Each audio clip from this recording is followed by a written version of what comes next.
Assalamualaikum warahmatullahi wabarakatuh. Yang terhormat Ibu Karyaningsih selaku dosen mata kuliah Manajemen Sumber Daya Manusia. Sebelumnya, perkenalkan saya Risma Hardianti dengan ujung NPM 162. Dalam video kali ini, saya akan menjelaskan tentang Human Research Management berbasis spiritual. Baik, langsung aja masuk ke materinya, yaitu Human Research Management atau HRM berbasis spiritual lanjutan.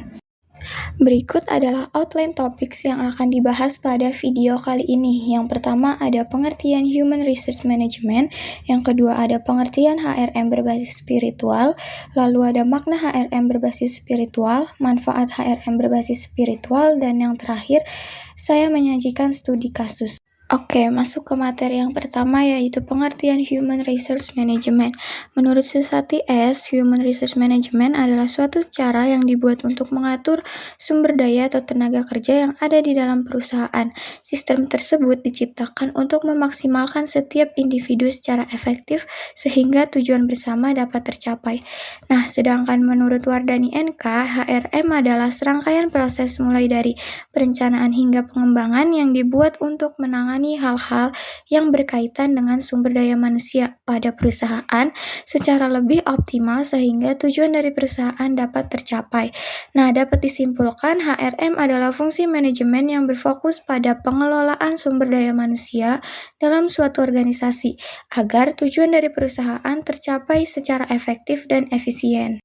Oke, lanjut. Setelah tadi mengetahui pengertian dari HRM, nah sekarang di sini ada pengertian HRM berbasis spiritual. Menurut Peristiwo, HRM berbasis spiritual dalam pekerjaan adalah tentang mengekspresikan keinginan diri untuk mencari makna dan tujuan dalam hidup, dan merupakan sebuah proses menghidupkan serangkaian nilai-nilai pribadi yang sangat dipegang oleh seorang karyawan.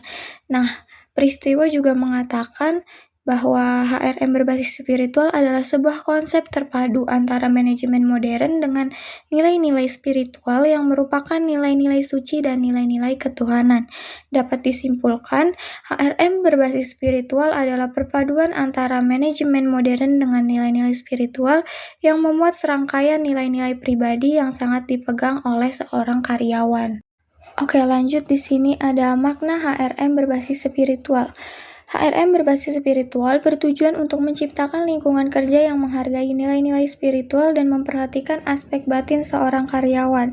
Lalu, spiritualitas dilihat sebagai sebuah proses dalam dua fase perkembangan, yaitu pada fase perkembangan aspek batin atau inner.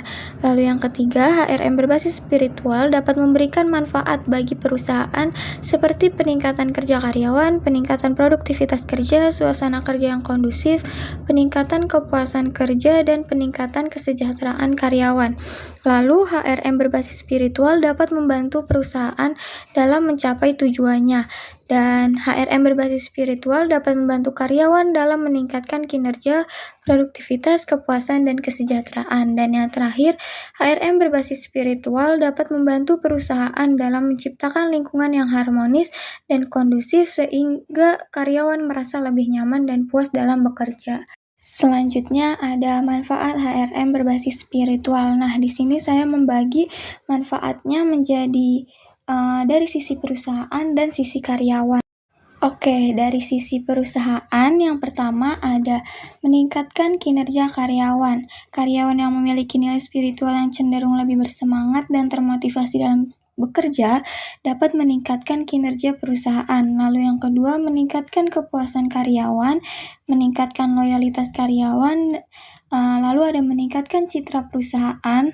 Karena perusahaan yang menerapkan manajemen sumber daya manusia berbasis spiritual cenderung lebih dihormati dan diakui oleh masyarakat karena dinilai lebih memiliki nilai-nilai yang lebih tinggi dan berkontribusi positif bagi masyarakat.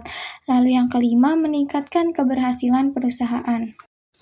Nah, sedangkan dari sisi karyawan yaitu meningkatkan produktivitas kerja, suasana kerja yang kondusif, meningkatkan kepuasan kerja, dan yang terakhir meningkatkan kesejahteraan karyawan.